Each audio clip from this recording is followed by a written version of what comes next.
পূর্ণম কুমার সাউ অসতর্ক হয়ে চলে গিয়েছিলেন বর্ডার ক্রস করে, যাকে বিএসএফ জওয়ান যাকে ধরে রেখেছে পাকিস্তান ইন্ডিয়ানরা, যাকে আটক করে, তার স্ত্রীর সঙ্গে কথা বললেন মুখ্যমন্ত্রী মমতা বন্দ্যোপাধ্যায়।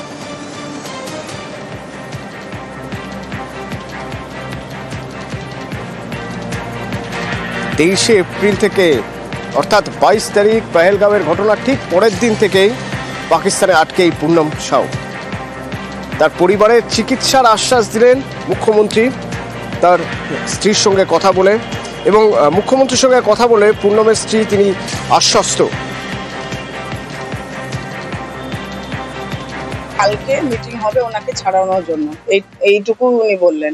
আর বললেন স্ট্রিক্টলি এটা নিয়ে অ্যাকশন নিচ্ছেন দিদি। বলছেন আমি কন্টিনিউ ওদের হাই লেভেল সবাইকে ফোন করে জানিয়েছি কি আমাদের স্টেটে এরকম একজন হয়েছে, প্লিজ ওনাকে ছাড়ানো হোক। মানে খুব স্ট্রিক্টলি উনি কথা বলেছেন। উনি সবই বললেন মেডিকেল যদি কিছু ট্রিটমেন্ট লাগবে তাহলে বলবেন, আর যদি আপনার ইনলজ মানে আমার শাশুড়ি আমার শ্বশুরকে যদি কোনো ট্রিটমেন্ট লাগে উনি বললেন টোটালি উনি হেল্প করবেন। কিন্তু ফুলি স্যাটিসফাইড আছে কি হ্যাঁ ম্যাডামও এই নিয়ে একটু মানে কথাবার্তা বলছেন, ওনারও একটু টেনশন হয়েছে। কথা বলে মানে উনি বললেন যে ম্যাডাম টেনশন নিন না, ওনাকে আনা হবে, 1 সপ্তাহের মধ্যে উনি বলছেন যে ছাড়ানো হবে। ভারতের পশ্চিম প্রান্তে সেখানে অশান্তি, সেখানে সেই জায়গাটা অশান্তি ছড়ানোর চেষ্টা করছে ওপাশ থেকে পাকিস্তান, কিন্তু পূর্ব সীমান্ত সুরক্ষিত। তো পূর্ব সীমান্তে যে জেলাগুলো রয়েছে আমাদের রাজ্যে, সেই জেলাগুলো কতটা সুরক্ষিত রয়েছে, কি কি ব্যবস্থা নেওয়া হয়েছে। ভার্চুয়াল বৈঠক করেছেন মুখ্য সচিব, এবং সেই বৈঠকে জেলা শাসক এসপি সিপিদের একাধিক নির্দেশ দেওয়া হয়েছে। জানা যাচ্ছে যে নতুন কোনো তথ্য এলেই দ্রুত ডিজি কন্ট্রোল রুমে পাঠাতে হবে সিদ্ধান্ত হয়েছে। ক্লাবগুলি, যে এলাকার লোকাল ক্লাবগুলি, সেই ক্লাবগুলির সঙ্গে যোগাযোগ রেখে চলতে হবে। লং রেঞ্জ সাইরেন আর শর্ট রেঞ্জ সাইরেন ইনস্টলেশনের সিদ্ধান্ত নেওয়া হয়েছে, এবং কন্ট্রোল রুমে শুধুমাত্র প্রশিক্ষিতরাই থাকবেন, আর কেউ থাকবেন না। 3 মাসের খাবার মজুত রাখতে হবে, আশ্রয় শিবির চিহ্নিতকরণ করতে হবে, এই সব কিছু সমন্বয় রেখে কাজ করতে হবে, এবং ভুয়ো তথ্যে সতর্ক থাকতে হবে। নজরদারি বাড়াতে হবে, বিপর্যয় মোকাবিলা বাহিনী তৎপর থাকবে।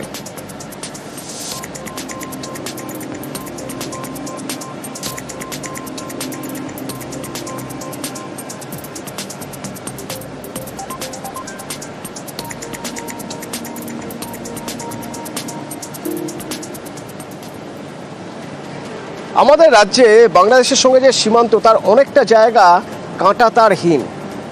তো যেহেতু দেশের পশ্চিম সীমান্তে সেখানে উত্তেজনা বেড়েছে, তো এখন এই মালদা সুখদেবপুরের মানুষ তারাও চাইছেন যে জায়গায় কাঁটাতার নেই সেখানে কাঁটাতার দেওয়া হোক।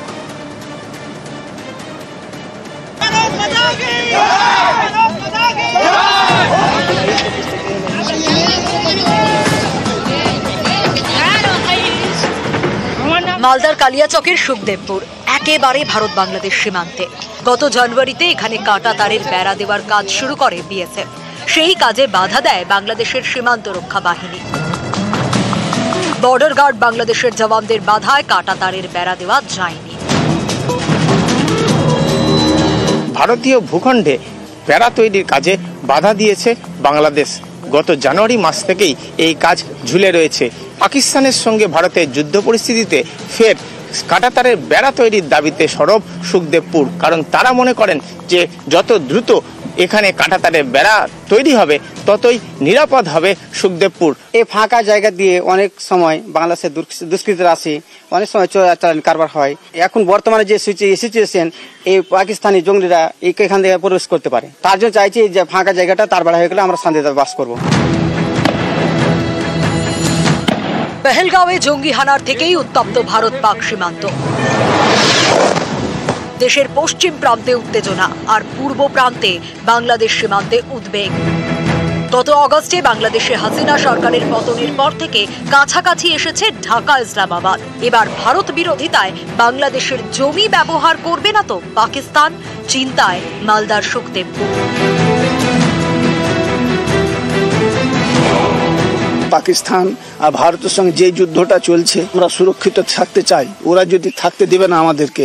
এই জন্য আমরা বলছি যে কি তাড়াতাড়ি সরকারকে যেন এই তারবাড়াটা ইতিমধ্যে হয়ে যায়, হলে ভালো আমাদের। ওরা এখনো তো আসতে পারে, আমাদের তার বেড়া টপকে আসতে পারে বাংলাদেশি আতঙ্কবাদী। এই যে এত উত্তপ্ত হয়ে আছে বর্ডার, যে তার বেড়াটা হয়ে যায় তো আমরা তো সুরক্ষিত থাকবো। মালদার সুখদেবপুরে 1200 মিটার সীমান্তে কাঁটাতার নেই। প্রায় 2 দশক আগে মালদায় কাঁটাতার বসানোর কাজ শুরু হয়, কিন্তু সীমান্তে মরাগঙ্গা নদী থাকায় 1200 মিটার এখনো কাঁটাতারহীন। সীমান্ত পেরিয়ে মাঝে মধ্যেই ভারতে ঢুকে পড়ে বাংলাদেশি দুষ্কৃতীরা। ফসল লুট করে নিয়ে যায়, চোরা চালানো চলে। সারাক্ষণই আতঙ্কে থাকে সুখদেবপুর।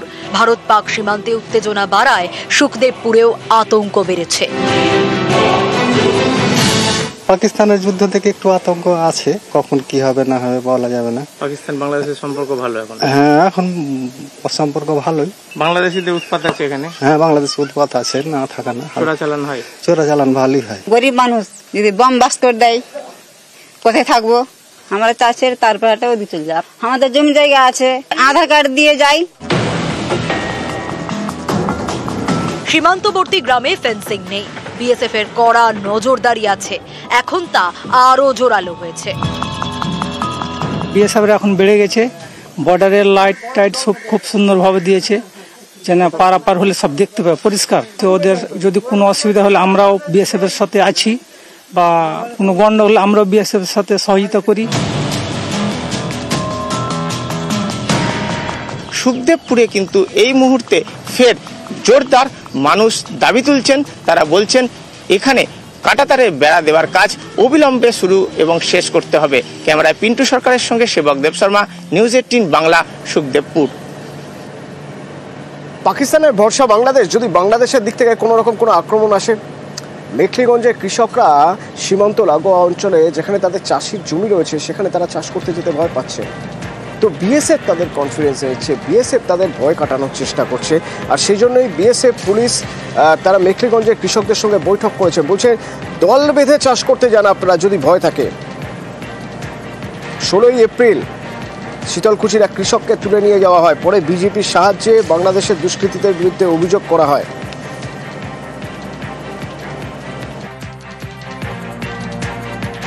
অ্যাওয়ারনেস প্রোগ্রাম আমরা করছি যৌথভাবে, বিএসএফ থাকছে, আমরা থাকছি, আমার সুপিরিয়ররা আসছেন। বিভিন্ন গ্রামে গিয়ে আমরা বর্ডার যে লাইনটা আছে, বর্ডার লাইনটা যাতে ওরা পেরিয়ে না যায়, বা বর্ডার লাইনে কাজ করতে গেলে যেন সতর্কতাভাবে কাজ করে। লোকাল পাবলিককে আমি সেইটা অবগত করেছি। ফেক ভিডিও আসছে, ফেক ভিডিও দেখে যাতে ওরা অযথা গুজব না করে, সেই ব্যাপারে আমরা তাদের সচেতন করে দিই। যারা চাষ করতে যাবে তাদের বলেছি যে আপনারা যাবেন যখন অনেকজন মিলে যাবেন এবং বিএসএফকে বলে যাবেন